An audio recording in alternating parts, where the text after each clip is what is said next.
जब टीएमसी बनी थी तो मणिशंकर अय्यर ने एक थ्योरी दी थी कि फुटबॉल क्लब थ्योरी। लेकिन क्या बड़ी हैरानी होती कि ममता बनर्जी ने अपनी पार्टी में ऐसा स्ट्रक्चर बनाया ही नहीं कि एक चुनाव वो हारी, वो पूरा सब ढह गया। वो बहुत खतरनाक चीज़ होती है किसी भी पॉलिटिशियन के लिए। इतनी जल्दी पार्टी जैसे कहते हैं ना इवेपोरेट कर जाएगी और उसकी कगार पे है ये।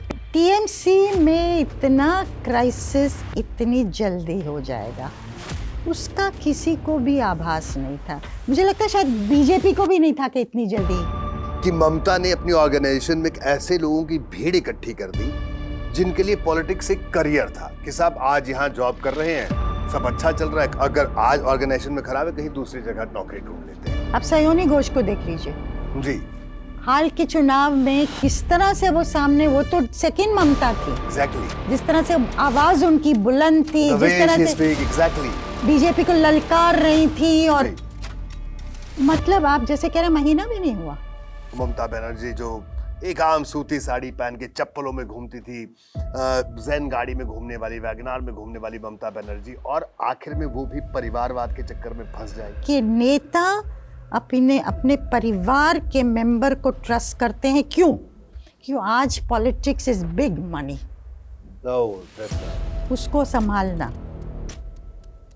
तो they don't trust political colleagues anymore. जिस कांग्रेस के विरोध में ममता ने अपनी तृणमूल कांग्रेस बनाई, आज ममता को अपना अस्तित्व, अपनी एग्जिस्टेंस बचाने के लिए आज उसको उसी कांग्रेस की जरूरत है, उसी कांग्रेस के हाथ की जरूरत है। शरद पवार ने मुझे लोकसभा इलेक्शन 24 के दौरान सतारा में एक इंटरव्यू दिया था, बातचीत कर रहे थे, तो उन्होंने कहा था कि अगले साल डेढ़ में रीजनल पार्टीज अपने को कांग्रेस के साथ विलय करेंगी। तो व्हाट नेक्स्ट? अब ममता को आप कहाँ देखते हैं? I don't dismiss Mamata Banerjee because she is a fighting spirit.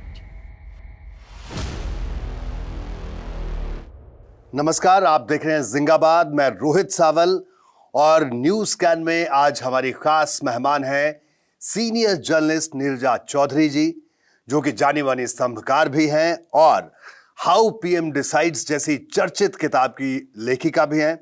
उन्होंने इस देश के कई प्रधानमंत्रियों को देखा और पूरी इस देश की राजनीति को बेहद करीब से देखा है। कई बनते हुए गठबंधनों को देखा है, टूटते हुए को देखा है, आती हुई सरकारों को देखा है, जाती हुई सरकारों को देखा है। आज हम उनसे बात करेंगे न्यूज स्कैन में। Neerja ji, welcome to Zindabad. Thank you. Neerja ji, आज हम बात करेंगे इस हफ्ते की जो सबसे चर्चित खबर है, ममता बनर्जी।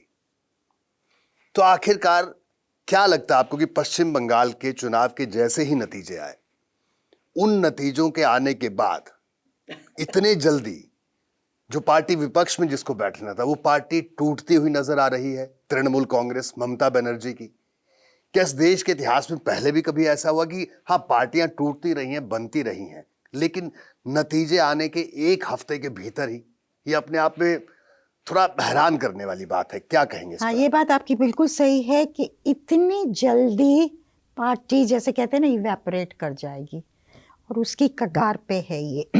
हालांकि वेस्ट बंगाल की एक हिस्ट्री, एक इतिहास रहा है।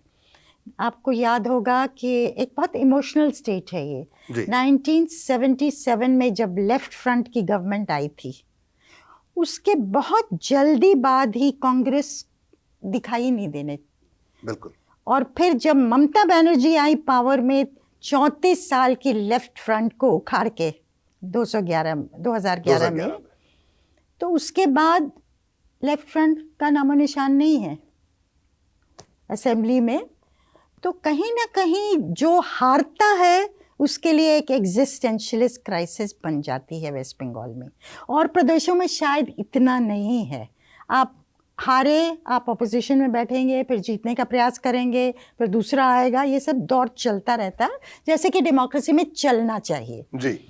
लेकिन बंगाल, ये कहते हुए भी, ये कॉन्टेक्स्ट देते हुए भी, टीएमसी में इतना क्राइसिस इतनी जल्दी हो जाएगा उसका किसी को भी आभास नहीं था। मुझे लगता है शायद बीजेपी को भी नहीं था कि इतनी जल्दी 2/3 टूट जाएंगे बंगाल की असेंबली में, और अब देख रहे हैं 1 बाय 1 राज्यसभा के एमपीज रिजाइन कर रहे हैं, और काकोली घोष हैं जो ममता बनर्जी की पुरानी जी सहयोगी हैं और दोस्त भी रही हैं, वो लीड कर रही हैं एक ग्रुप को कि 2/3 हो जाए लोकसभा में, और दावा कर रही हैं कि 19-28 में से हमारे पास आ गए हैं।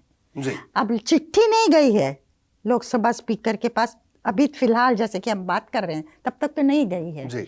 लेकिन उनका दावा है कि बहुत जल्दी चली जाएगी। तो ये क्या हो रहा है? मैम, जो आपने बात कही कि पश्चिम बंगाल की, वेस्ट बंगाल की पॉलिटिक्स में ये फिनोमिना रहा है, लेकिन जब ममता आई लेफ्ट को पछाड़कर, उसके बावजूद अगर हम 2 चुनावों में देखें, मतलब पहले चुनाव में तो जब लड़ा, लेफ्ट लड़ा, तो उसके सामने लड़ता हुआ दिखाई दिया। यहाँ तो एक चुनाव तो छोड़िए, यहाँ तो 1 महीना तक नहीं हुआ। ये बात हैरान करती है। ये बात बिल्कुल सही है। यहाँ तो कि 77 में जब कांग्रेस भी सत्ता से बाहर हुई, तब भी वो अगले चुनाव में लेफ्ट से लड़ती हुई दिखी थी। हाँ, चाहे जीती हो नहीं जीती हाँ, हो, क्राइसिस जो भी हो, वो जी। सही है, लड़ती हुई दिखी थी। इस तरह से लोग भागे नहीं थे, डिजर्टिंग सिंकिंग शिप जिसको बोलते हैं। अब मेरा सवाल आपसे ये है, जो कि ज़्यादा सिस्टमिक गहरा सवाल जिससे हमें जूझना होगा, क्या ये एक जेनरेशनल चेंज का हिस्सा है? क्या ममता बनर्जी ने टिकट उन लोगों को दिए जो कि पॉलिटिक्स को एक करियर मानते हैं? तो कल आपके लिए एक रास्ता था, आप कुछ करेंगे, सरकार में है, बहुत अच्छा, तालियां बजाई, उसका बेनिफिट आपके पास आ रहा है। जैसे आप सरकार के बाहर गए तो आप दूसरा एक ढूंढेंगे जो कि आपके करियर को फर्दर करेगा। मतलब आप बिल्कुल भी रहने के लिए तैयार नहीं हैं ऑपोजिशन में। तो ये क्या ममता बनर्जी ने सेलिब्रिटी फेसेस को दिए टिकट्स, और उसमें समझ भी आती है कि ऐसे चेहरे हैं that get the I balls, articulate हैं, उनसे लोग देखते हैं, लोग जुड़ते हैं, उसका फ़ायदा भी है। लेकिन पॉलिटिक्स का मतलब उससे ज़्यादा है। आप सयोनी घोष को देख लीजिए जी, हाल के चुनाव में किस तरह से वो सामने, वो तो सेकंड ममता थी। एग्जैक्टली। जिस तरह से आवाज उनकी बुलंद थी, The जिस way तरह she से speak, exactly. बीजेपी को ललकार रही थी, और जी, मतलब आप जैसे कह रहे हैं, महीना भी नहीं हुआ, एक कूलिंग ऑफ पीरियड होता है। अब सुष्मिता देव हैं, वो राज्यसभा से हैं, उन्होंने अपने कारण बताए हैं, वो सीरियस पॉलिटिशियन हैं, कि क्यों मुझे लगा कि मुझे जाना है, पर ये भी कहते हैं it was the worst time, कि मतलब अपना बता रही हैं कि अपना जो डायलेमा है वो स्लाइटली डिफरेंट है। बट मैम, मतलब आपने मुझे लगता है एक बड़ा, एक नया पर्सपेक्टिव, और जो बहुत रेलेवेंट भी है। आपका कहना है कि ममता ने अपनी ऑर्गेनाइजेशन में एक ऐसे लोगों की भीड़ इकट्ठी कर दी जिनके लिए पॉलिटिक्स एक करियर था, कि साहब आज यहाँ जॉब कर रहे हैं, सब अच्छा चल रहा है, अगर आज ऑर्गेनाइजेशन में खराब है, कहीं दूसरी जगह नौकरी ढूंढ लेते हैं। और इस बात को सेकंड किया, जो आप ये बात बोल रहे हैं, जिनका जिक्र आप कर रहे हैं, सुष्मिता देव। उनसे कल जब ये पूछा गया कि आप क्यों छोड़ रहे हैं टीएमसी, अब आप राज्यसभा में जा रहे हैं असम से, तो उन्होंने कहा कि देखो, पॉलिटिक्स मेरा फुल टाइम करियर है और मुझे टीएमसी में अपना करियर नहीं दिखाई देता। तो आपने बहुत सही बात कही कि ममता बनर्जी ने शायद अपनी पार्टी में ऐसे लोगों को इकट्ठा किया जो करियर की तरह देखते थे। आज सब ठीक है तो कर लिया, नहीं ठीक है तो किसी और दूसरी जगह करियर ढूंढे। अदरवाइज जो परंपरागत पॉलिटिक्स रही है, वहां पर लोग लड़ते हैं, भिड़ते हैं, जीतते हैं, फिर विपक्ष में बैठते हैं, उस तरह के लोग नहीं थे। यानी क्या ये भी कहा जाए कि टीएमसी बनी तो एक जन आंदोलन से एक पार्टी बनी, जमीन से उठी हुई पार्टी ममता ने बनाया, लेकिन धीरे धीरे वो मैनेजमेंट ड्रिवन पार्टी बन गई थी। मैनेजमेंट ड्रिवन के अलावा अगर आप देखिए, ये अब इस फिनोमेनन को भी स्टडी करने की ज़रूरत है जी, क्योंकि बंगाल हमें कई चीज़ें कह रहा है जिसका अध्ययन करना पड़ेगा, कि ये जो कट मनी का फिनोमेनन है, सिंडिकेट का फिनोमेनन है, कि डिस्ट्रिक्ट लेवल पे एक जो बोलते हैं माफिया था, ऑपोजिशन इसको माफिया बोलती है, जो कि पार्टी को वोट डिलीवर करता था एट अ प्राइस।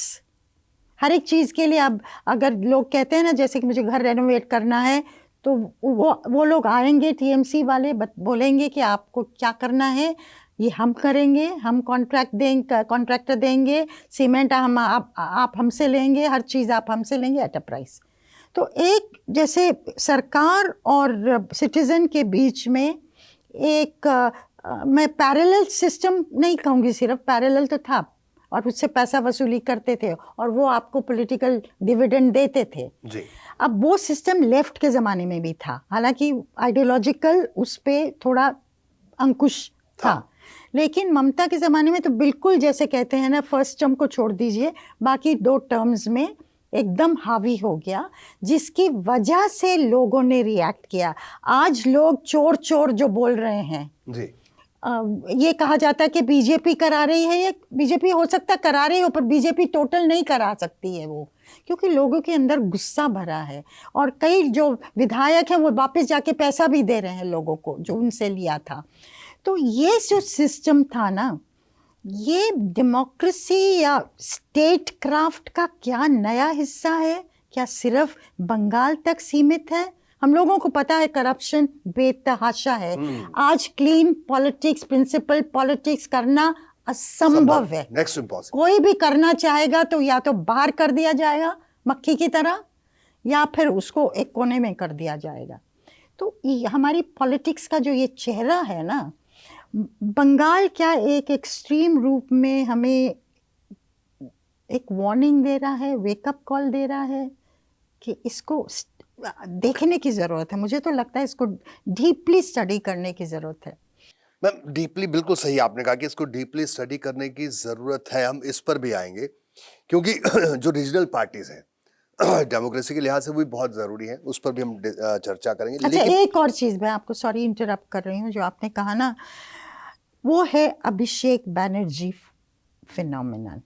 वो भी एक जो भी उठ के खड़ा हो रहा है ना, रिबेलियन कर रहा है आज, वो अभिषेक बैनर्जी को गाली दे रहा है कि इसकी वजह से ऐसे हुआ। और वो सही भी है, लोग जो कहते हैं, जिस तरह से कई नेता होते हैं उनको सामने आना पड़ता है, नीचे से आए और फैमिली के भी हैं, और अखिलेश यादव ने काफ़ी खूबी से ये किया, जब टेक ओवर किया, बहुत सीनियर लीडर्स थे, किसी ना किसी तरह सबको ठीक ठाक रखा। दिक्कतें हुई, हाँ दिक्कतें वहां भी हुई, लेकिन बाद में ठीक हो गया। बाद में ठीक हो गया। पर मीठा बोलना, दूसरे को भाव देना, इज्जत देना, सीनियर हैं उनकी सलाह लेना, पर यहाँ तो वो नहीं था, ऐसे लोग कहते हैं। और आज वो भड़ास निकल रही है, सामने आ रही। बीजेपी, ये नहीं कि BJP is not fishing in troubled waters, they are, उनका प्लान है, वो अलग चीज़ है। लेकिन जो अभिषेक बैनर्जी का फिनोमिनन है, वो भी एक आज की पॉलिटिक्स का हिस्सा है। और मेरा सवाल है, क्या उसके खिलाफ अब रिएक्शन शुरू हो गया? आप देख लीजिए असम में हेमंत बिस्वा शर्मा, तरुण गोगोई के लेफ्टिनेंट थे। बिल्कुल, तरुण गोगोई बहुत ही मजे हुए लीडर थे, उन्होंने अपने बेटे को आगे किया, गौरव गोगोई को। हेमंत बिस्वा शर्मा छोड़ के चले गए, चाहे राहुल गांधी से जो भी खटपट हुई वो अलग चीज़ है, लेकिन छोड़ के चले गए। अब मायावती, उनके सीनियर लीडर्स, अपने नेफ्यू को आगे किया, ममता बनर्जी नेफ्यू। कहीं ना कहीं अगर आपको प्रेफर करना है फैमिली मेंबर को, तो आपको you will have to be mindful of the sensibilities of your senior colleagues. ये तो मैसेज क्लियरली आ रहा है। और दूसरा मैसेज जो आ रहा है ना, सॉरी मैं आपको, नहीं प्लीज यू कैरी ऑन, वो ये है कि नेता अपने परिवार के मेंबर को ट्रस्ट करते हैं। क्यों? आज politics is big money, that's why उसको संभालना, तो they don't trust political colleagues anymore. तो नीरज, बड़ी दिलचस्प बात आपने बताई, बल्कि मैं इस पे आने ही वाला था कि अभिषेक बनर्जी बड़ी ट्रबल है ममता बनर्जी के सामने, क्योंकि जो आ रहा है वो यही कह रहा है अभिषेक की वजह से हम छोड़ रहे हैं। लेकिन आपका कहना है कि अभिषेक बनर्जी को इन्वॉल्व करना पूरे पॉलिटिकल सिस्टम में ये ममता की मजबूरी थी, क्योंकि कोई भी पॉलिटिकल पार्टी हो, पैसा जरूरी है, और पैसे के मामले में किसी पे भरोसा करना बड़ा मुश्किल है। तो जितनी पार्टीज हैं, खासतौर पर रीजनल पार्टीज हैं, ये अपने परिवार वालों पर ही भरोसा करती हैं। एक बात और बताइए नीरजा जी, ये बात तो क्लियर हुई, लेकिन ममता बनर्जी का जो करेक्टर है एज अ पॉलिटिशियन, आपने उनको कवर किया इतने सालों तक, क्या आपको लगता था कि वो ममता बनर्जी जो ममता बनर्जी के तेवर थे, वो ममता बनर्जी जो एक आम सूती साड़ी पहन के चप्पलों में घूमती थी, जैन गाड़ी में घूमने वाली, वैगनार में घूमने वाली ममता बनर्जी, और आखिर में वो भी परिवारवाद के चक्कर में फंस जाएगी? अब क्योंकि ममता से तो आपकी इंटरेक्शन कई बार हुई होगी, कोई ऐसा वाकया जो आपको याद आता हो ममता के बारे में? ममता बनर्जी, मैं कई बार ये कहती हूँ, Mamata Banerjee is equal to a fighting spirit. Fighting spirit. कोई महिला हाल की पॉलिटिक्स में ऐसी नहीं हुई है जो टॉप तक पहुंची विदाउट आइदर अ मेंटोर और belonging to a political family. दोनों उनको अप्लाई नहीं करते हैं। और यंग डेज में आपको याद है, बहुत फेमस किस्सा होता था जब जयप्रकाश नारायण ने इंदिरा गांधी से इस्तीफा मांगा था बिहार की मूवमेंट में, 1970s का, मिड 70s की बात है ये, 74। तो ममता बनर्जी उनकी जीप पे चढ़ गई थी, बॉनेट जी। और उसके बाद कई किस्से हैं ममता बनर्जी के, किस तरह से उन्होंने लेफ्ट का विरोध किया कांग्रेस के अंदर रह के, और फिर पार्टी छोड़ी, पार्टी छोड़ के नई पार्टी क्रिएट की, तृणमूल कांग्रेस। उस नई पार्टी ने कांग्रेस को रिप्लेस कर दिया, इतना रिप्लेस कर दिया कि कांग्रेस भी सिफर हो गई।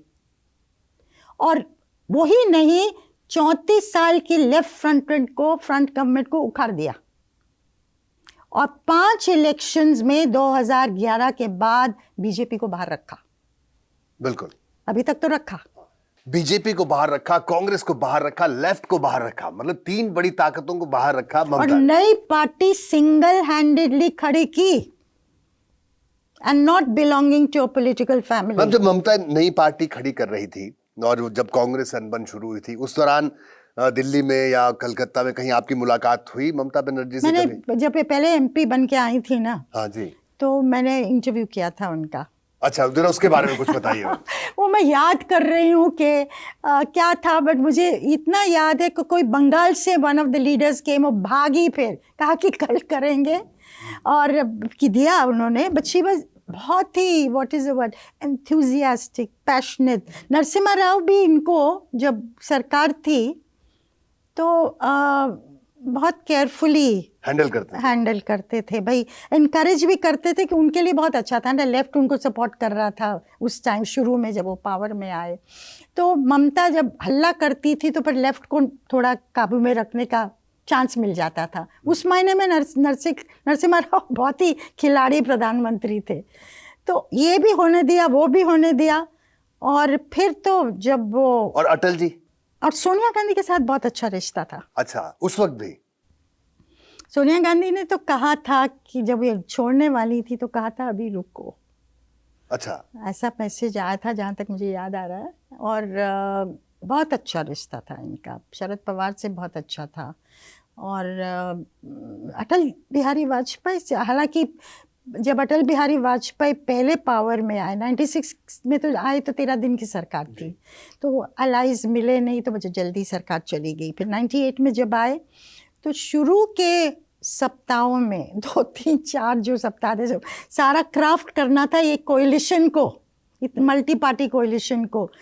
तो उस समय तो ममता, समता, जयललिता, 3 ने तकरीबन अटल जी को रुला दिया था। मतलब इतना pressure, politics, demands, counter demands, Jayalalithaa last minute तक नहीं, मैं सपोर्ट लेटर भेज रही। तो खैर फिर तो अटल जी ने न्यूक्लियर टेस्ट कर दिया, सब लोग शांत हो गए। पर ममता को तो देखा है, लेफ्ट के खिलाफ अगर आपने आवाज़ बुलंद करनी है तो पार्लियामेंट के अंदर एक बार मुझे याद है हम लोग देख रहे थे, व्हील चेयर में लाई गई और पट्टियां बंधी हुई सिर पे, हाथ पे, ये कहने के लिए कि लेफ्ट के गुंडों ने मुझे इस तरह से मारा। ये कब की बात है ममता को? साल मुझे याद नहीं, पार्लियामेंट में थी जी, और लेफ्ट पावर में थी, वेस्ट बंगाल में। जी, वेस्ट बंगाल तो में व्हील चेयर पे ममता को लाया गया पार्लियामेंट के अंदर, wheel chair. I remember it sitting in the gallery. और ये इतना ऑप्टिक्स की बात करते हैं ना आप, जी जी जी, ऑप्टिक्स की पहचान और एहसास जो नरेंद्र मोदी को ज़बरदस्त है, पॉलिटिकल मार्केटिंग कैसे होनी चाहिए, ममता को कम नहीं है। ममता का सफ़ेद साड़ी पहनना, बॉर्डर वाली हवाई चप्पल पहनना, जो उनका ट्रेडमार्क हो गया है आज, बहुत समय से वो है। बहुत जबरदस्त बात आपने बताई मैम, 2 कमरों कि में रहना ऑप्टिक्स का तो ममता मतलब उस जमाने से वो समझती हैं इस पूरे खेल को। का क्या है, लेफ्ट ओरिएंटेड स्टेट है वेस्ट बंगाल। तो ममता ने उस भाषण भी दिया मैम जब व्हील चेयर पे लेके आया गया था संसद में, बोली हाउस के अंदर, और बस जो सीन था जैसे उनको ला रहे हैं, और फिर बाद में मीडिया से मिली, और जो आई मीन इतने साल हो गए, but that's the image that sticks in my mind about her. End of course जो साड़ी पहनती हैं आज भी, और जैसे मैं गई थी इस बार जब बंगाल के चुनाव में, जस्ट टू, जैसे कहते हैं ना, स्निफ द एयर जी। तो मैं गई थी भवानीपुर उनके घर के सामने, मुझे जाने दिया मेरी गाड़ी को, मेरे ड्राइवर ने कहा नहीं देखो बुजुर्ग हैं, इतना नहीं चल पाएंगी, तो पुलिस वाले ने कहा ठीक है जाओ। तो उनके अगल बगल बहुत इंटरेस्टिंग वो जो महिलाओं की आवाज़ थी। पर आज भी वो 2 कमरे का छोटा घर है और एक बड़ा गेट है उसके सामने। गेट में अगर आप जाओगे तो एक गाड़ी शायद पार्क होगी, वहीं रहती हैं। And over the years as CM before she has, अब कहते हैं उनके रिलेटिव्स ने अगल बगल घर खरीदे, जो भी किया है। अभिषेक के बारे में बात करते हैं, पैसा बनाना, करप्शन चार्ज वगैरह वगैरह, क्या सच है वो मुझे मालूम नहीं, लेकिन चार्जेस हैं। बट भवानीपुर के अंदर ही एक आभास हो गया था कि महिला का जो उनका वोट बैंक था, दैट हैज़ बिकम डेंटेड। मैं गई 2 घर छोड़ के, महिलाओं ने इतना उनका प्रशंसा की कि फ्लड आता है, पानी आता है, बारिशें होती हैं तो अपना साड़ी ऊपर करके लग जाती हैं। एक महिला ने कहा मेरा बेटे की डेथ हो गई तो सारी रात यहाँ बैठी रही हमारे पास, तो क्राइसिस में हमारे साथ हैं। तीसरी फर्स्ट टाइम वोटर, उसने मुझे कहा कि देखो अभी हम प्रॉब्लम में हैं तो ममता के पास, दीदी के पास जाते हैं, कल प्रॉब्लम में होंगे तो हम दिल्ली कैसे जाएंगे, मतलब बीजेपी आ गई तो। 100 मीटर्स डाउन द लाइन महिलाओं ने बैठी हुई थी बाहर, और उन्होंने कहा अब परिवर्तन हो रहा है, इस बार परिवर्तन। आप हमारा नाम भी नहीं पूछिए, फोटो मत लीजिए। और एक महिला, I can never forget this, सड़क के उस पार से वॉक करके आई, बूढ़ी महिला, वेरी थिन, और उसने ज़ोर से, ये तो बोल रही थी ऐसे ज़्यादा बोलो मत, हाँ, उसने कहा बहुत ज़ोर से, इस बार वो जा रही है। Oh my God. तो उससे आपको सेंस हो गया कि इस बार नहीं, कि डिवाइडेड है। उस समय देयर वर एनफ वॉइसेस, मुझे लगा ये इक्वली है। I didn't think it was like this, I must be honest, लेकिन आवाज़ें उठ रही थी। और आरजी कौर का तो मुस्लिम महिलाओं ने मुझे 24 परगना साउथ में कहा, मतलब उन पर दोनों तरह की वॉइसेस थी। ममता के 102 साल की बूढ़ी औरत, मैं तो ममता को ही देने वाली, उसने ये हमारे लिए किया है। तो it was difficult, you know, लोग पूरी तरह बोल नहीं रहे थे पर दोनों तरह से बोल रहे थे। खैर that's a different thing. But महिलाओं में उनकी दिल में एक जगह तो बना ली है, और उसका कारण है कि वो समवेयर उसको डिस्टिंग्विश कर रहे थे। टीएमसी को अलग जगह, एंटी इनकम्बेंसी, और ममता के प्रति थोड़ा सॉफ्टनेस था, हालांकि वो सारा कुछ तो वो हेड कर रही थी। बिल्कुल। तो मैम अभी हमने जिस तरह से बात की कि आपने बताया कि किस तरह से ममता एक जुझारू फाइटर इमेज आपने कहा, और उसके बाद आखिरकार वो भी परिवारवाद के चक्कर में फंस गई, यानी अभिषेक बनर्जी को उन्होंने तवज्जो दी, बाकी लोग नाराज हुए। और परिवारवाद को तवज्जो देने का मकसद ज्यादातर पॉलिटिशियंस का यही होता है कि you have to manage the finances, पैसा मैनेज करना, तो उस पर भरोसा किसी और पर करना बड़ा मुश्किल होता है। अब आगे आते हैं, एक और चीज मैं कहूँ, यहाँ आता है कि अगर Mamata the fighter and Mamata the victim, अगर ममता दूसरा नोट स्ट्राइक करती हारने के बाद, उन्होंने कहा मैं रिजाइन नहीं करूंगी, ये स्टोलन इलेक्शन, दे फील के एसआईआर की वजह से it was stolen election, TMC feels, but mandate is mandate. तो अगर वो बोलती कि I accept it with humility, हमारे से गलतियां ज़रूर हुई होंगी, उनको हम सोचेंगे, दुरुस्त करेंगे, and I promise you I will be back. That is और जैसे इंदिरा गांधी ने 1977 में किया था, उस समय याद है आपको, यू वर टू यंग और not born, exactly. So I forget, हमने पढ़ा है जी, पढ़ा होगा कि बछड़ा गाय को खा गया was the स्लोगन के संजय गांधी फिनिश्ड इंदिरा गांधी। उन्होंने जो इमरजेंसी के दौरान एक्सेसेस किए, उसकी वजह से वो हार गई। He was the extra constitutional authority behind her, that was लब्बो लबाब। तो जो मंथ्स दैट फॉलोड, उसमें संजय गांधी को पीछे रखा इंदिरा गांधी ने, भाई इनके खिलाफ इतना वो है। और जब वो जीत के आई अनप्रेसिडेंटेड 2.5 साल में, Sanjay Gandhi wanted to be the chief minister of Uttar Pradesh, को बनने नहीं दिया कि पुरानी याद दिलाएगा, अभी लोगों को ठंडा होने की ज़रूरत है। तो अगर अभिषेक बैनर्जी के खिलाफ इतना गुस्सा है, कुणाल घोष कह रहे हैं आइदर मी और हिम, एग्जैक्टली, एक पुराना, तो इफ ममता वर टू से ठीक है, मेरे पुराने associates are very important, Abhishek के पास बहुत टाइम है, he has to learn a lot. एक और बात ध्यान में आ रही है, जब हम टीएमसी की बात करें, जब टीएमसी बनी थी तो मणिशंकर अय्यर ने कहा था कि ये उस वक्त उन्होंने एक थ्योरी दी थी कि फुटबॉल क्लब थ्योरी है। उन्होंने कहा था कि ममता की पार्टी एक फुटबॉल क्लब है। तो आज जो लग रहा है सच साबित हो रही है वो थ्योरी कि फुटबॉल क्लब जिसमें एक खिलाड़ी है, उसका अपना करिश्मा है और बाकी प्लेयर उसके साथ आ जाते हैं, जैसे उसका करिश्मा खत्म हुआ प्लेयर भाग जाते हैं।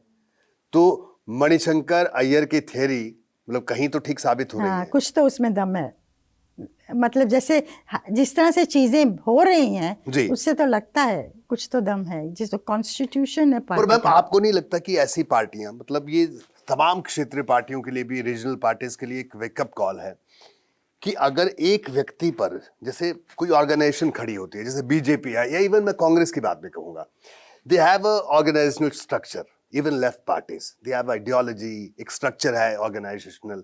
लेकिन क्या बड़ी हैरानी होती है कि ममता बनर्जी ने अपनी पार्टी में ऐसा स्ट्रक्चर बनाया ही नहीं कि एक चुनाव वो हारी, वो पूरा सब ढह गया। और ये बात आपकी सही है। और सक्सेसर्स, एक सक्सेसर यंग जो है, और ब्रैश ऑब्वियसली था सीनियर कॉलीग्स के साथ, अगर मान लीजिए अलग तरह से हैंडल भी किया होता तो शायद कहानी अलग होती। तो हाँ, आगे का सोचा नहीं। तो मतलब वो फुटबॉल क्लब ही हुआ फिर तो। हाँ, और मतलब ये टेकन फॉर ग्रांटेड, मैं वापस आने वाली हूँ, ऐसे चलेगा। और वो बहुत खतरनाक चीज़ होती है किसी भी पॉलिटिशियन के लिए। 3 मतलब टर्म्स करके चौथी टर्म में जाना तो आपको बिल्कुल आगाह होना पड़ेगा, वैसे ही एंटी इनकम्बेंसी होगी आपके खिलाफ। तो उसको मद्देनजर नहीं रखना। और नया नैरेटिव भी नहीं था।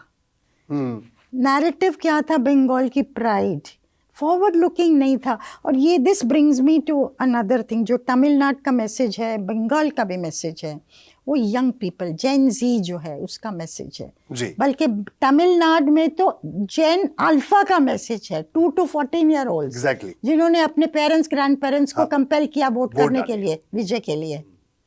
और जेन जी का तो है ही। तो यंग लोग क्या सोच रहे, क्या वो पॉलिटिक्स को पुरानी नज़रों से देख रहे हैं? हम पॉलिटिक्स में ये कवर करते रहे हैं, देखते रहे हैं, हमको अपने चश्मे बदलने की ज़रूरत है। हम जिस तरह से देखते हैं, जिस तरह से एनालाइज करते हैं, ये जो यंगर लोग हमको क्या कहने की कोशिश कर रहे हैं, किस तरह का भारत चाहते हैं वो, और क्या उनकी आकांक्षाएं हैं। Because it's a very aspirational India, वो आपको टाइम नहीं देने वाला।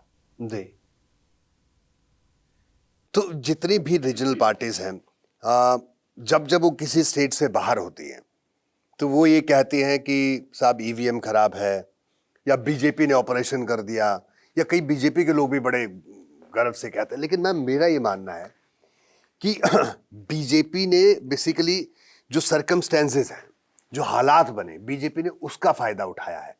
और वो हालात किसने बनाए? वो इन्हीं पार्टीज ने खुद बनाए। अगर आज ममता की पार्टी इस स्थिति में है तो इस परिस्थिति को, इस इक्वेशन को या इस सिनेरियो को बनाने में ममता जिम्मेदार है। बीजेपी ने तो उसका फायदा उठाया।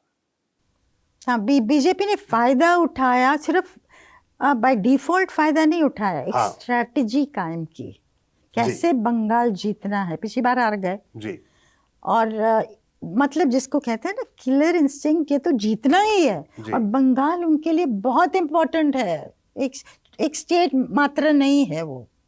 अगर आप देखिए जिस तरह से नेशनल पॉलिटिक्स अब बदलने वाली है बंगाल की वजह से, उससे लगता है। और उनकी जो ये नई ब्रीड है, नई BJP under Narendra Modi and Amit Shah, इसको आपको सीरियसली लेना होगा। It's a 24/7 people.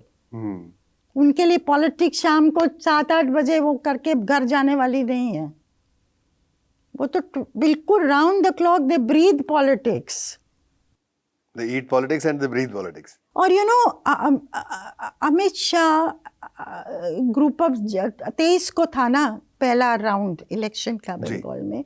कलकत्ता में अमित शाह मिले ग्रुप ऑफ जर्नलिस्ट से और 2-2.5 घंटा बात करते रहे। दूसरे दिन चुनाव है, हर मुद्दे पे इनफॉर्मली। हमने सोचा या तो सुपर कॉन्फिडेंट है ये, या गिव अप कर दिया। जी। और जो जो चीजें उन्होंने उस दिन कही वो लगभग सब सही निकली। अच्छा, जो पोलिंग से पहले की बात कर रहे हैं, नाइट बिफोर द पोलिंग, तो मैं no I am saying he was camping there. Bhupender Yadav जो यूनियन मिनिस्टर हैं, इंचार्ज थे, he been camping for months. 88,000 booths का प्लान करना, हर बूथ पे 5 लोगों का, उनके पास लिस्ट थी, इस बूथ पे ये है, ये है, ये है, इसका फ़ोन नंबर ये है, आप फ़ोन करके देख लो। मतलब एक सिस्टम जो वो करते हैं, डिटेलिंग तो उनकी बहुत ही खूब है, उसके लिए तो माने ही जाते हैं। फिर नैरेटिव के लिए भी ना, और किस तरह से घुसपैठिया को एक इशू बना दिया उन्होंने। बाकी anti incumbency, governance, corruption, syndicate, cut money, ये सब तो था ही। तो ये जो विल टू पावर है ना, ये रीजनल पार्टीज और कांग्रेस में उस तरह से नहीं है। हाँ, वो तो उन्होंने स्ट्रैटेजी की, अब स्ट्रैटेजी तो नहीं कहूँगा, एक मतलब आदत सी बन गई है कि वो विक्टिम कार्ड खेलते हैं कि साहब हम इस वजह से हार गए, ये हम इस वजह से हार गए, बीजेपी की वजह से हार गए। लेकिन वो वजह तो खुद की बनाई हुई है, जैसे ममता ने जो सिनेरियो बनाया। अब एक और बात मैम, इंडिया गठबंधन की जब अभी मीटिंग हुई दिल्ली में, ममता बनर्जी आई, ममता और सोनिया गले लगी, और आपने अभी थोड़ी देर पहले मुझे बताया कि ममता और सोनिया की इक्वेशन पहले से ही बहुत अच्छी है, बहुत अच्छी है। फिर अभिषेक बनर्जी राहुल गांधी से मिले, ममता बनर्जी 10 जनपद पर जाकर दोबारा मिली। फिर ये र्यूमर्स शुरू हुई कि कांग्रेस में विलय हो जाएगा टीएमसी का। हालांकि कांग्रेस ने भी डिनाई किया, बाद में टीएमसी ने भी डिनाई किया। लेकिन मैम इसे क्या कहेंगे, आयरनी कहें, क्या कहें कि जिस कांग्रेस के विरोध में ममता ने अपनी तृणमूल कांग्रेस बनाई, आज ममता को अपना अस्तित्व, अपनी एग्जिस्टेंस बचाने के लिए आज उसको उसी कांग्रेस की जरूरत है, उसी कांग्रेस के हाथ की जरूरत है। हाँ, और उसका अब क्या, और वो कांग्रेस क्या, अगर वो हाथ बढ़ाती है तो क्या उस कांग्रेस के लिए वो ठीक रहेगा जिस कांग्रेस को ममता बनर्जी ने 10 साल नाको चने चबवा दिए पश्चिम बंगाल में, और खत्म कर दिया, उसका अस्तित्व ही तकरीबन खत्म कर दिया वेस्ट बंगाल में। देखिए, क्या कांग्रेस 2 बन पाएगी? बीजेपी 2 तो बन गई है, बीजेपी 2 बन गई, कांग्रेस 2 बन पाएगी क्या? शरद पवार ने मुझे चुनाव के दौरान, लोकसभा इलेक्शन 24 के दौरान 17 में एक इंटरव्यू दिया था, बातचीत कर रहे थे, तो उन्होंने कहा था कि अगले साल 1.5 में रीजनल पार्टीज अपने को कांग्रेस के साथ ज़्यादा क्लोजली एसोसिएट करना पड़ेगा, और कुछ तो विलय करेंगी। ये शरद पवार ने 24 में आपसे कहा, 24 कहा, it went viral. And they will have to merge. मैंने कहा व्हाट अबाउट एनसीपी? तो उन्होंने कहा हमारी तो आइडियोलॉजी वो है कांग्रेस की। यानी ही इज रेडी। मतलब ये नहीं कहा कि हम लोग we will consider all this at our party level.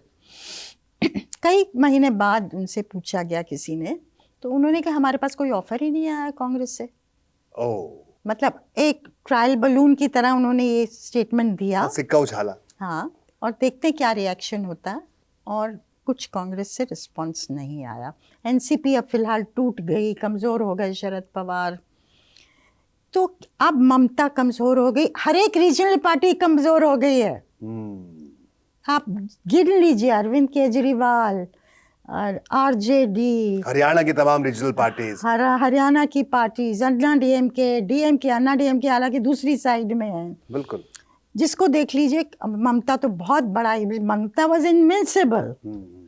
तो मीनिंग कांग्रेस की लीडरशिप को एक्सेप्ट करना शायद ज़रूरी हो जाएगा उनके लिए, नहीं तो छोटा सा एक ग्रुप कहीं कोने में रह जाएगा। अब क्या इसका मतलब है कि विलय होगा? विलय बहुत मुश्किल है, again because of money. Because of money. Mamata is the second largest in terms of money. Congress से तो ज़्यादा पैसा है उसके पास जो डिक्लेयर है किया हुआ।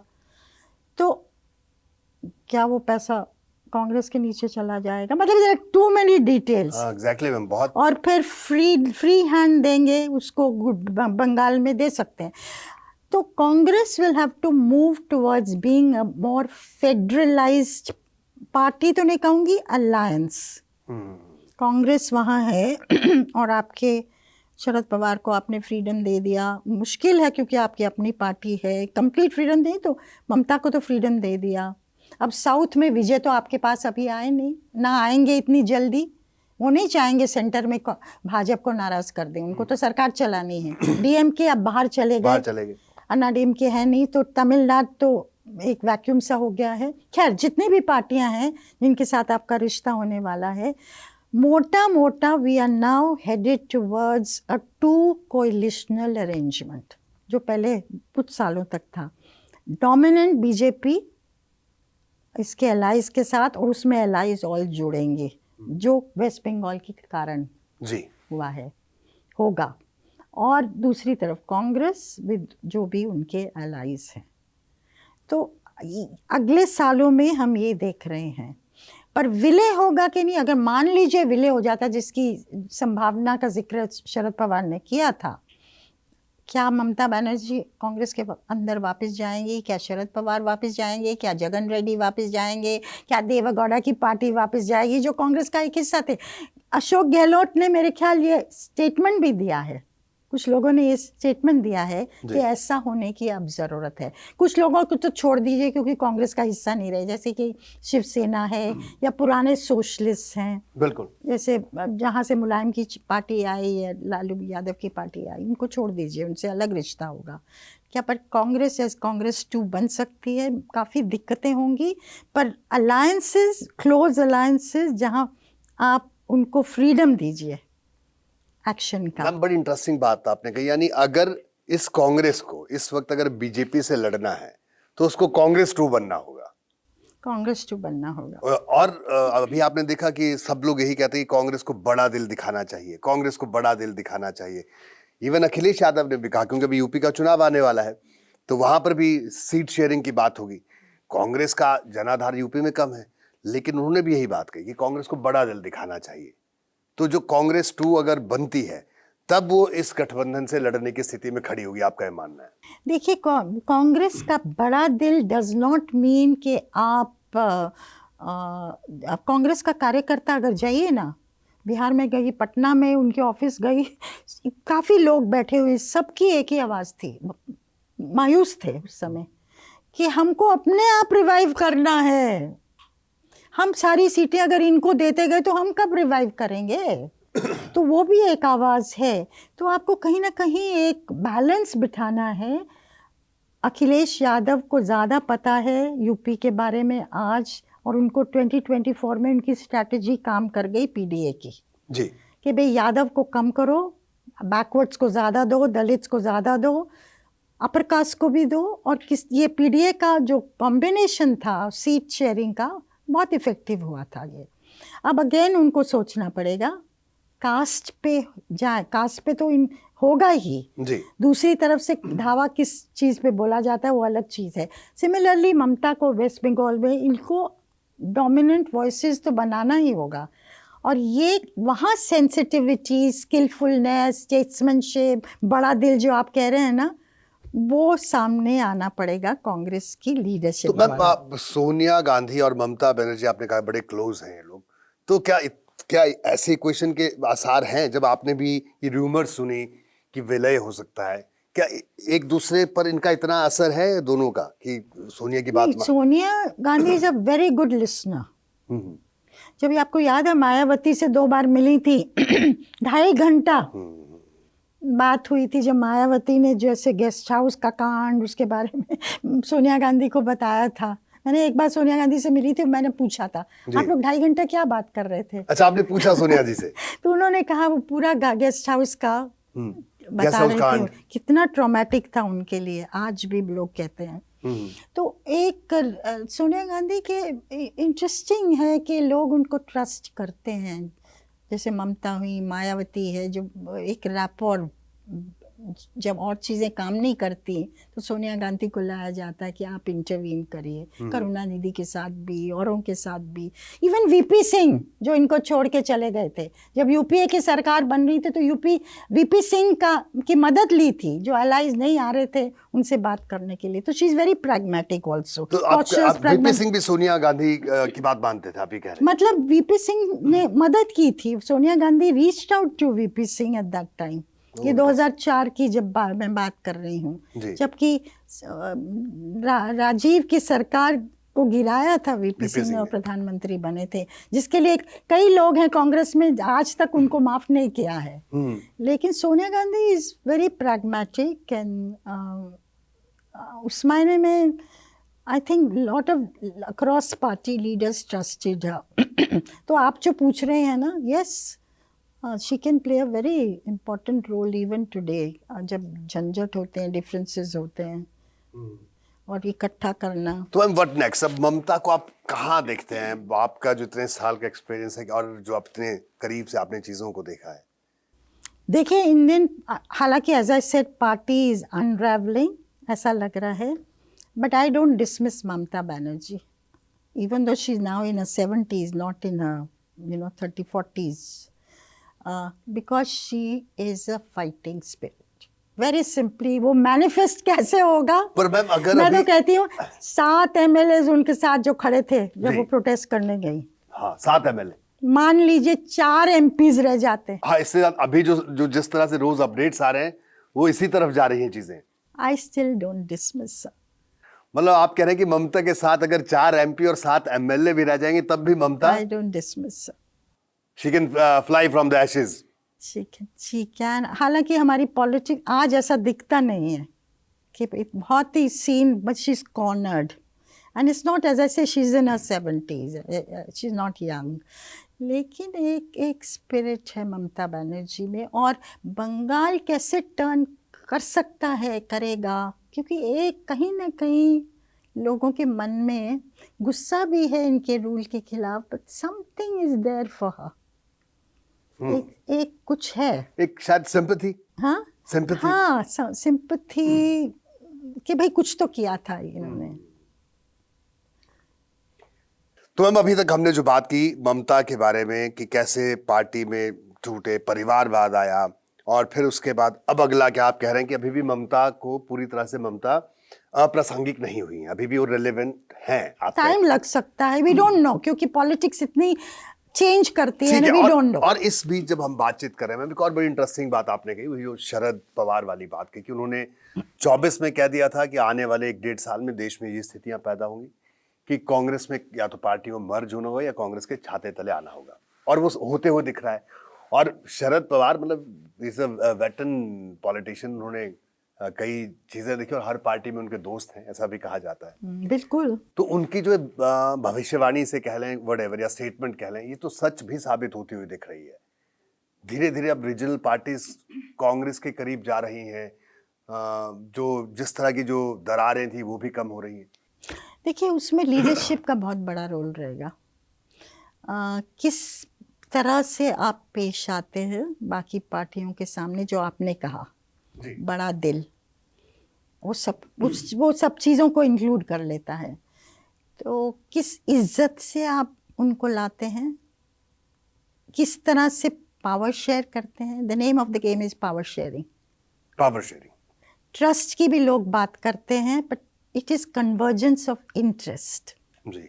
जो लोगों को इकट्ठा करता है। वो कन्वर्ज हो रहा है इंटरेस्ट, उसको आप आगे बढ़ाते हैं।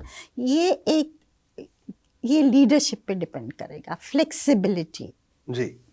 और उसमें मुझे लगता है कि कई लोगों का रोल होगा। राहुल गांधी तो हैं ही, प्रियंका गांधी वाड्रा का काफ़ी रोल रहा है हाल की डिसीजंस में, जैसे कि बीडी सतीशन को सीएम बनाना, उसमें सोनिया का भी रोल था, मिस्टर खरगे का भी था।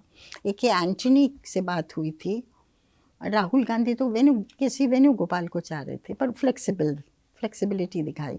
यहाँ भी डीके शिव कुमार को लाए, सिद्धरामैया को राहुल चाहते थे, ओबीसी चेहरा है, हमारी पॉलिटिक्स कास्ट सेंसस है वगैरह वगैरह, लेकिन डीकेएस को लाए क्योंकि डीकेएस ला सकता है वापस कांग्रेस को पावर में 2 साल के बाद, क्योंकि वो तो सिर्फ 2 साल के लिए सीएम नहीं बनना चाहेंगे, वो तो सब कुछ झोंक देंगे। तो मैम अब हम इसी बात को आगे बढ़ाते हैं।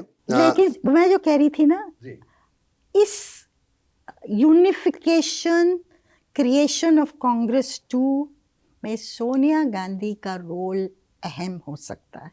वो रिटायर कर रही हैं कि सब चीज़ें और लोग देखें, बट आई थिंक टाइम में हैव कम कि उनको बड़ा रोल प्ले करना पड़े फिर से। बहुत बड़ी बात आप करेंगे कि कांग्रेस 2.0। और मैम अभी इंडिया अलायंस की बात कर लें, इंडिया अलायंस की मीटिंग भी हुई, ममता भी पहुंचे, फिर उसी से हम ये बात निकल कर सामने आई सोनिया और ममता की केमिस्ट्री की।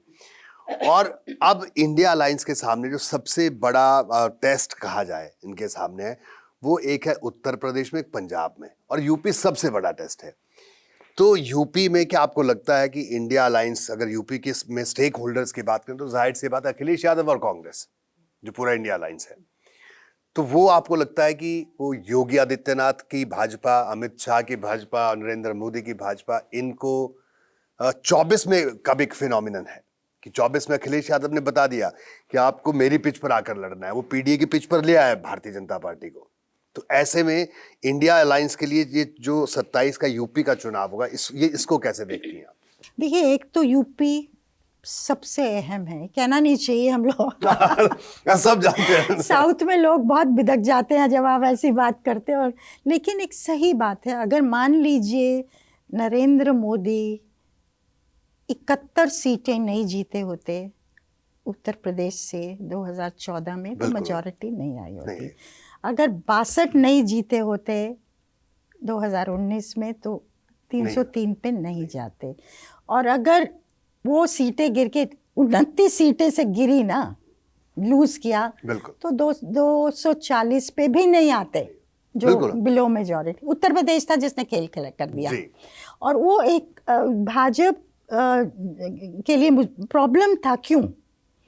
एक तो योगी आदित्यनाथ नाराज थे, वो जो टिकटें देना चाहते थे उनको फ्री हैंड नहीं मिला, उससे ठाकुर जो कम्युनिटी है उसने हाथ खींच लिए, आरएसएस ने कई कारणों से हाथ खींच लिए। मतलब उस तरह से नहीं कैंपेन किया जैसे वो नॉर्मली करते हैं, और उसके बाद किया।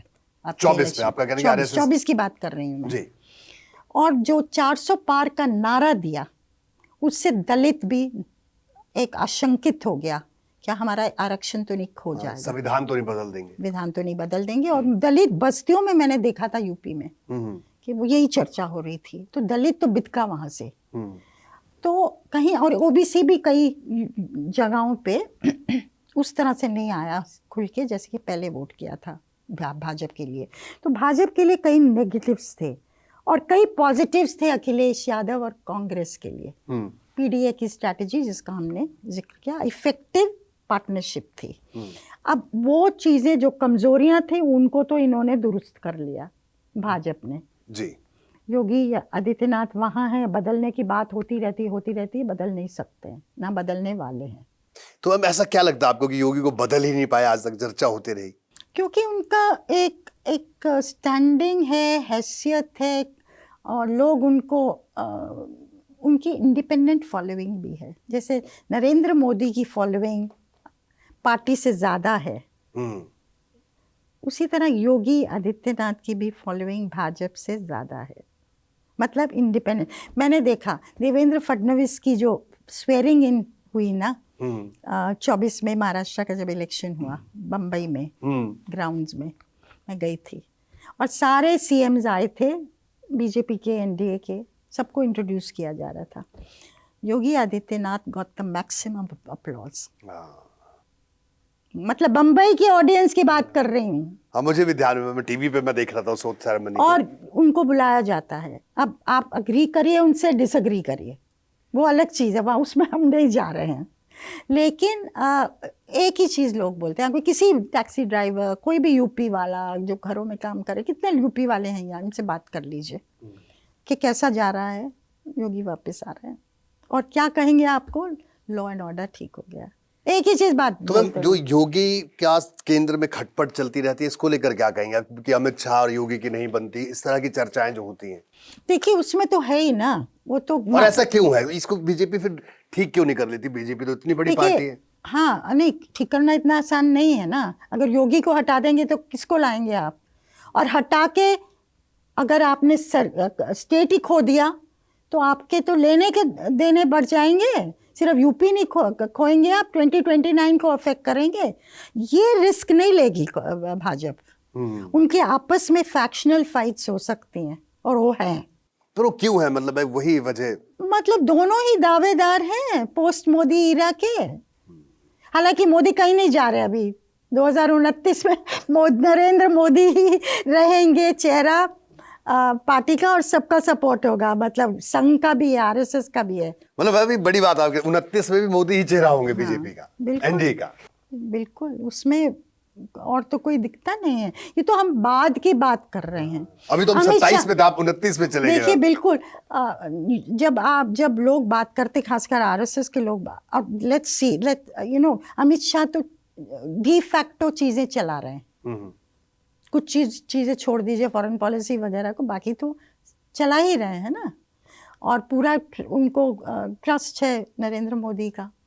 तो लेकिन अगर आरएसएस वालों से बात करिए तो कहिए कि पोस्ट मोदी, वो तो अगले 50 साल की सोच रहे हैं ना। तो वो योगी आदित्यनाथ, देवेंद्र फडणवीस, अब हेमंत बिस्वा शर्मा का नाम भी लोग कुछ कहते हैं। आरएसएस के लोग हेमंत बिस्वा शर्मा का नाम है, ये मुझे हैरान नेशनल रोल के लिए। मैं बड़ा हैरान हूं इस बात पे। हाँ, ये मैं भी हैरान, क्योंकि संघ का तो मानना है कि उनकी आइडियोलॉजिकल पृष्ठभूमि से हेमंता नहीं है, वो तो कांग्रेस में थे पहले। नहीं, बट जिस तरह से हिंदू नेशनलिज्म, हिंदुत्व, इस तरह से नॉर्थ ईस्ट को रखा है, मतलब जीते हैं आसाम में कुछ आवाजें। I was very surprise also ये। और देवेंद्र फडणवीस, क्योंकि एक एक्सेप्टेंस है फाइनेंस वर्ल्ड को, कॉर्पोरेट वर्ल्ड को, स्लाइटली मॉडरेट चेहरा compare to Yogi Adityanath. Davos गए तो अच्छा रिस्पांस मिला, और मतलब अलग तरह का वो है। तो उनको भी देखा जा रहा है, योगी आदित्यनाथ को तो वो मानते ही हैं एज अ पॉसिबल। ये सब पॉसिबिलिटीज हैं, स्पेकुलेशंस हैं, क्या होगा क्या नहीं। You may have dark horses, एक ज़माने में शिवराज चौहान, राजनाथ सिंह, मतलब किस तरह से क्या चीज़ शेप लेती है। लेकिन एक लीडरशिप तो आगे की आ रही है। हालांकि हिंदी हार्टलैंड स्टेट से लीडरशिप जो दी है उसने इतना अच्छा नहीं किया है। मतलब उनका अपना ऑटोनमस फंक्शनिंग जो होती है ना, जिससे एक नेतृत्व उभरता है, वो सामने नहीं आया है। वो डिसअपॉइंटिंग आपको लगा? वो डिसअपॉइंटिंग है। जैसे किसके स्टेट में? मतलब सारे हिंदी हार्टलैंड के स्टेट्स ले लीजिए, मध्य प्रदेश, राजस्थान, छत्तीसगढ़, सभी ले लीजिए, जहाँ नेता बदले गए। जी जी जी। वो आई सपोज आप कह सकते हैं टाइम लगेगा, पर अभी तक फिलहाल ऐसा कुछ नहीं है जो आप कहें हाँ भाई ये तो। जी। देखने लायक है। मैम आखिर में अगर अब हम वेस्ट बंगाल में जो टीएमसी के साथ जो हुआ, जिससे हमने अपने इस बातचीत की शुरुआत की थी, तो अब जो रीजनल पार्टीज हैं, चाहे वो समाजवादी पार्टी हो, टीएमसी हो, डीएमके, एआईएडीएमके, पंजाब में अकालीज हैं और भी तमाम पार्टीज हैं, इतने नाम लूं बहुत टाइम लग जाएगा, तो इनका फ्यूचर क्या आप देखती हैं आने वाले दिनों में रीजनल पार्टीज का? क्योंकि ममता की पार्टी के साथ जो हुआ, मतलब मैं साफ अभी भी हम कह सकते हैं कि बिल्कुल कि सिंबल भी ममता के पास रहेगा ना रहेगा इसका भी कोई भरोसा नहीं है। मतलब अभी तक जब हम बात करें अब तक उनके पास ही है, लेकिन नेवर नो। देखिए, डिपेंड करेगा कि जो अब देखिए, कॉकरोच जनता पार्टी को 20 मिलियन एक हफ्ते में फॉलोअर्स, एग्जैक्टली। एक सेंटिमेंट, आप ऑफलाइन मूवमेंट बने, पार्टी बने, वो अलग चीज है। एक सेंटिमेंट व्यक्त करता है यंगर लोगों का। And remember 65% of India is under 35। तो ये एक थकान दिखा रहा है with existing party, dissatisfaction with the ruling party कि हमारी, आपको एग्जाम को रिफॉर्म करना पड़ेगा, जॉब्स की सिचुएशन को रिफॉर्म करना पड़ेगा, हमको ये हेल्थ, एजुकेशन, ये चीज़ें चाहिए। हम वी आर हर्टिंग। एग्जैक्टली। आप सुनो हमारी बात, यही कह रहे हैं ना, वो उतना ही कह रहे हैं।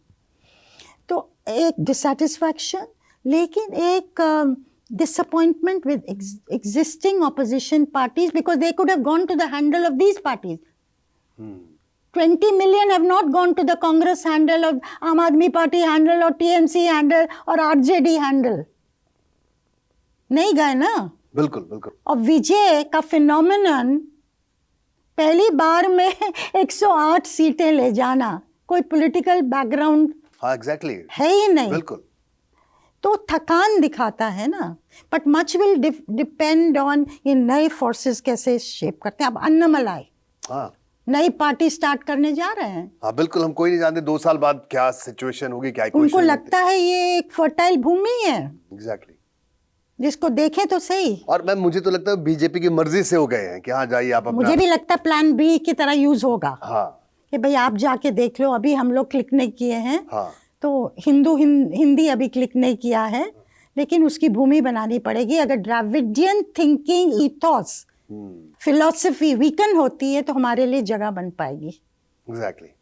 तो वो एफर्ट हो सकता है। बट इट्स इंटरेस्टिंग ना, नए लोग आ रहे हैं। This is a good part of बिल्कुल। और पॉलिटिक्स। आखिर में हमारे सारे व्यूअर्स भी हैं और हमारे बहुत से जेनजी व्यूअर्स भी हैं, जिन लोगों की बड़ी रुचि रहती है, और आपकी किताब है कि प्रधानमंत्री कैसे फैसले लेते हैं। कोई इंटरेस्टिंग किस्सा हमारे जेनजी व्यूअर्स के साथ आप डिस्कस करना चाहें, कुछ बताना चाहें तो आपको लगता है कि सच में इंटरेस्टिंग है? अरे इंटरेस्टिंग तो बहुत है उसमें। कुछ एक किस्सा मैम आप खास तौर पे हमारी ऑडियंस के लिए। नहीं, इंदिरा गांधी जब हारी 1977 में तो बहुत ही हताश हो गई है। मैं ममता से कंपेयर कर सकते हैं जी। पुपुल जयकर उनकी फ्रेंड आई, न्यूज़ आ रही थी कि वो हार रही हैं। जाके धवन उनके जो सेक्रेटरी थे, असिस्टेंट थे, उन्होंने कहा कि गैप बढ़ता जा रहा है, तो अकेली बैठी हुई। And she said Pupul I have lost. और दोनों बैठी नहीं, क्वाइटली काफ़ी समय तक। बाहर ढोल नगाड़े बज रहे हैं। And suddenly from a loved leader she became a hated villain for somebody like popular leader to accept this। और जैसा कि उन्होंने कहा कि उनके पास तो मतलब she didn't know what to do।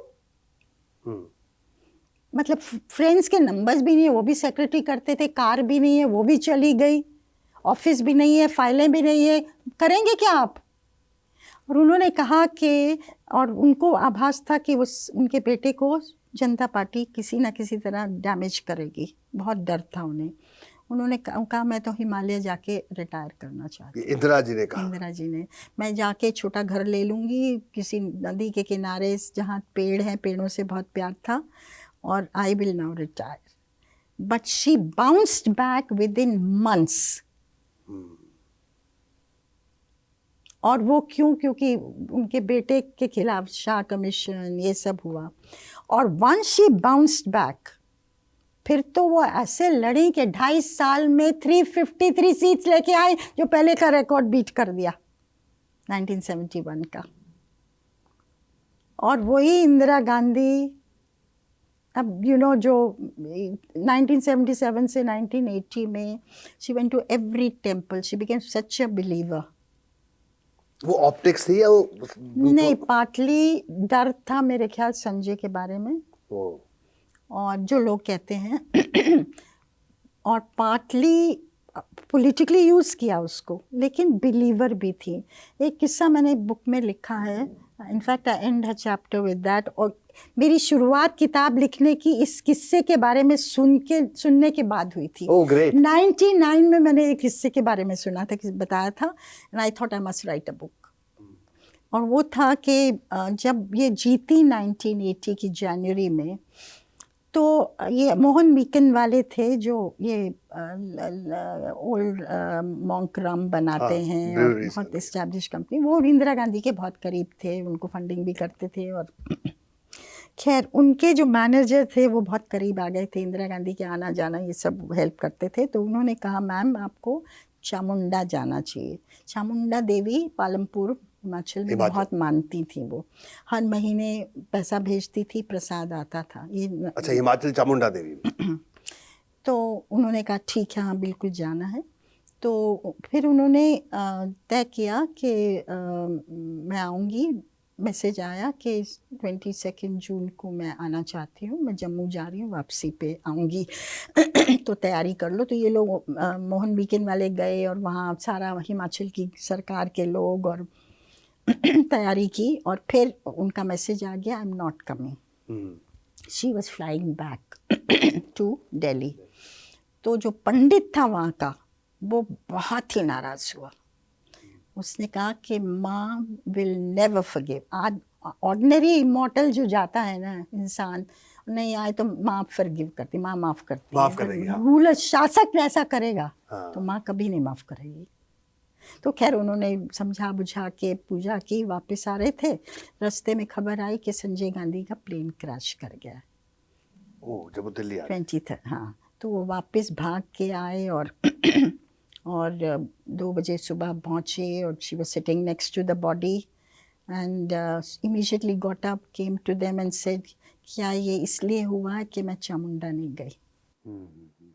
तो खैर करके then 5 months later she sent them word again, I want to come.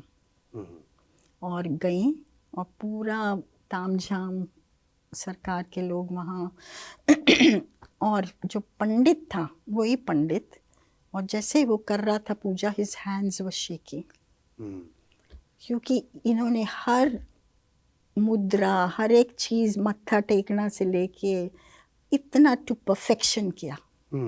She was, what you are saying now, I'm answering that, believer. She was a believer. And she wept and wept and wept. And पंडित ने कहा आपको नहीं रोना, आपके इतने करोड़ बच्चे हैं अब जिनकी देखभाल आपको करनी है। तो खैर she came out, planted trees, जो कि संजय गांधी का 5 पॉइंट प्रोग्राम था।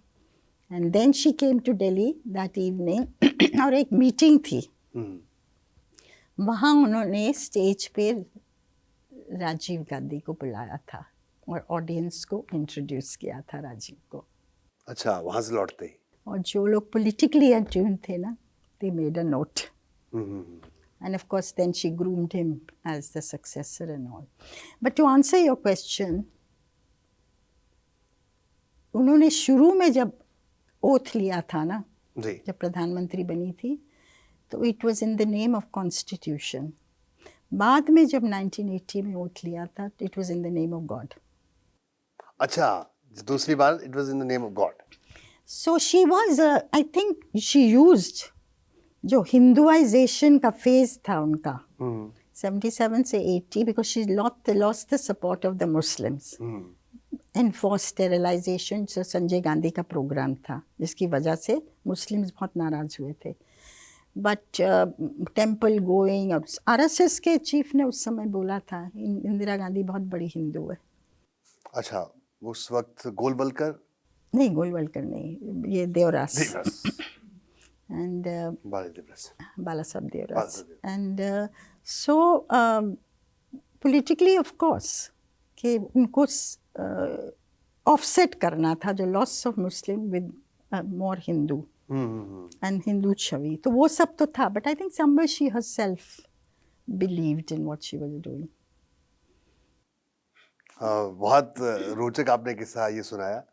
और आजकल तो पॉलिटिक्स में दौड़ लगी है, हर कोई मंदिर जाता है, ऑप्टिक्स हैं, तमाम चीजें हैं, लेकिन खैर आस्था और ऑप्टिक्स के बट इट्स बीच अ वेरी पर्सनल थिंग। जी, religion is a very personal thing और होना भी चाहिए।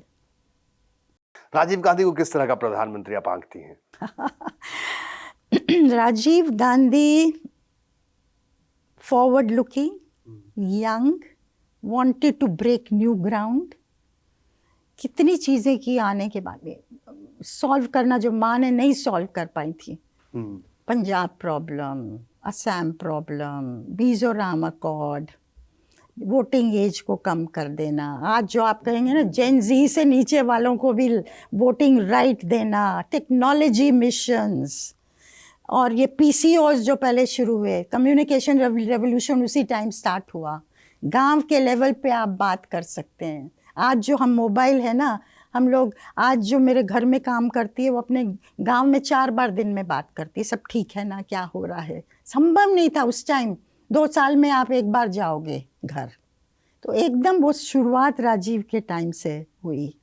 और कई फॉरेन पॉलिसी के लेवल पे, और प्रिपेयरिंग इंडिया न्यूक्लियर एंड डिसआर्मामेंट की बात की, वगैरह वगैरह। राजीव और कोई नेगेटिव बात? नेगेटिव सबसे he wanted a new India, but he did not understand old India. Oh, interesting. Caste religion का होल्ड जो है ना, वो साइके पे कितना है। और जो उन्होंने गलतियां की, शाहबानू का जब आया, जी, एक मुस्लिम वुमन को मेंटेनेंस देने का, उसके रिस्पॉन्स में उनको निगेट करने के लिए वो एक बिल लाए मुसलमानों को प्लीज करने के लिए, क्योंकि मुस्लिम रोड्स पे निकल आया। फिर हिंदू को प्लीज करने के लिए बाबरी मस्जिद का गेट खुलवा दिया। ना हिंदू को प्लीज किया, ना मुस्लिम को प्लीज किया। इतना कॉन्फ्लिक्ट हुआ। मैं तो यूपी घूमी उन दिनों, इतना कॉन्फ्लिक्ट था। तो एंड ही लॉस्ट 414 सीट से 197 सीट्स, और विश्वनाथ प्रताप सिंह प्रधानमंत्री बन गए। उनको कैसे देखते हैं आप? उनको far reaching in what he did to save his government. Mandal को लाए, उनकी गवर्नमेंट तो बहुत बड़े चैलेंजेस है। वो कहते थे कि मैंने अपने आप को 2 साल दिए थे, फास्ट फॉरवर्ड हो गया। अंदर खाने चंद्रशेखर, देवीलाल और लोग उनके लिए, मतलब ये देवर गनिंग फॉर हिम। बीजेपी अलग तैयारी कर रही थी कि ज़्यादा नहीं चलेगी सरकार। तो कहीं ना कहीं, और फिर जो ग्रुप कांग्रेस से उनके साथ आया था, वो फिर वापस राजीव से बात कर रहा था जी। तो पिंसर मूवमेंट था। तो अपनी सरकार को बचाने के लिए उन्होंने ये मंडल कार्ड का इस्तेमाल किया। बट वो चीज़ जो मंडल थी, which is equal to the empowerment of OBCs, that is become irreversible. और हम अब देखेंगे किस तरह से ओबीसीआइजेशन ऑफ पॉलिटिक्स आगे भी बढ़ता सही है। बात आपने की, OBC. And you have an OBC prime minister today, so power नीचे गया है। और जो चंद्रशेखर का छोटा सा कार्यकाल था, उसको कैसे देखती हैं आप? चंद्रशेखर, मैं कई बार कहती हूँ कि बहुत ही धाकड़ प्रधानमंत्री थे। I would have like to have seen him with a clear majority. क्या करते वो, अभी तो हाथ पैर बांध के फिर भी the most genuine authentic effort was made during his time to solve the mandir tangle by dialogue. वो हुआ नहीं क्योंकि राजीव गांधी ने सपोर्ट विड्रॉ कर लिया। Atal ji was a really popular, loved. मुझे तो याद आता है कि 96 में जब आपकी बारी अटल बिहारी की बात हो रही थी ना, तो एक मुस्लिम का टैक्सी ड्राइवर बम्बई में मुझे कहा, आपकी बारी तो हम अटल बिहारी को लाएंगे। अच्छा। मतलब ही वाज कहते थे, क्या कहते थे, right man in the wrong party, but that's not the way. यही कहते थे उनके बारे में। मैं कई बार, मुझे पूछते हैं लोग कि अटल जी की अचीवमेंट क्या थी एज प्रधानमंत्री. And I think it wasn't what he did, it was what he was and what he represented. और वो था कि हिंदुस्तान जैसे डाइवर्स कंट्री को आपको कंसेंसस से चलाना. वो अटल जी का मैसेज था, एक मॉडरेशन का, मिला के सब कुछ चलना. अब 2 और बज गए नीरजा जी. उसको अगली बार करेंगे. उनकी भी बात करें, नाराज हो जाएंगे दोनों. मनमोहन जी के बारे में क्या कहेंगे, उनको कैसे प्रधानमंत्री आंकते हैं आप? मनमोहन सिंह का मैंने जो लिखा है किताब में, वो तो Indo nuclear civil nuclear deal के बारे में लिखा है, जो दर्शाता है कि हालांकि Sonia Gandhi was half prime minister, political side वो देखती थी. अहमद पटेल उनके पॉलिटिकल सेक्रेटरी बोलते थे, अरे डॉक्टर साहब क्या कर रहे हैं, ये तो हमारा एरिया है, आप एडमिनिस्ट्रेशन चलाइए, पॉलिटिक्स हमको. अच्छा, अहमद भाई ऐसे कहते थे प्राइवेटली, ऐसा बोलते थे जी. तो लेकिन इस चीज को लेके उन्होंने ऐसा अपना एक साइड टू हिम, जो साम दाम दंड भेद, जो कहता है ना, strong leader. He was unyielding till that deal was signed. और अब जो न्यूक्लियर कॉमर्स की बात हो रही है इस सरकार द्वारा, that's taking that whole process forward and strategic relationship with America. Deal is one thing. Nuclear commerce easy हो गया, sanctions जो थे पहले वो अलग हो गए. तो वो उनका कंट्रीब्यूशन अब तो उन्हें याद किया जाता है ना, decent, really decent prime minister. Mauni Baba कहते थे उस टाइम. मौनी बाबा कहते थे.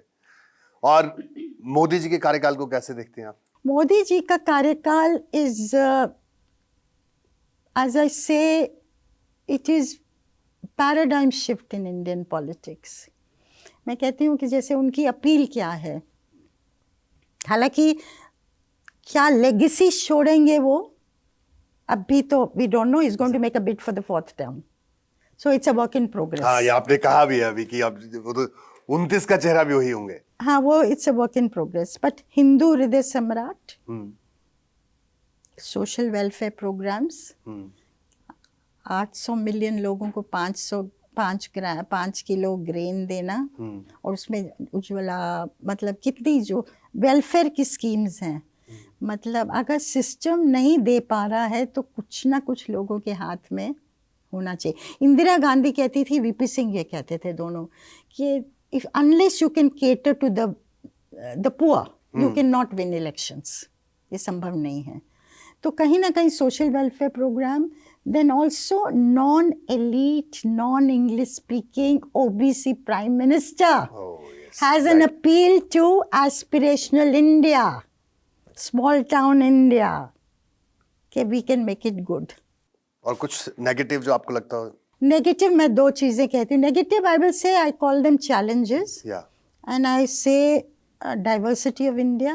अगर 200 million Muslims feel insecure and don't feel first class citizens, and they feel, और आप उनको गेटोवाइज करते जा रहे हैं, you can not have a Viksit Bharat by 2047. You can not put out 200 million people. And so कहीं ना कहीं I think, will he shift gear now? I feel he may, and reach out to the minority community in a new way. So ये जो बोलते हैं कि सबका साथ सबका विकास, that in a real heartfelt way आप include करें उन्हें, so they feel secure.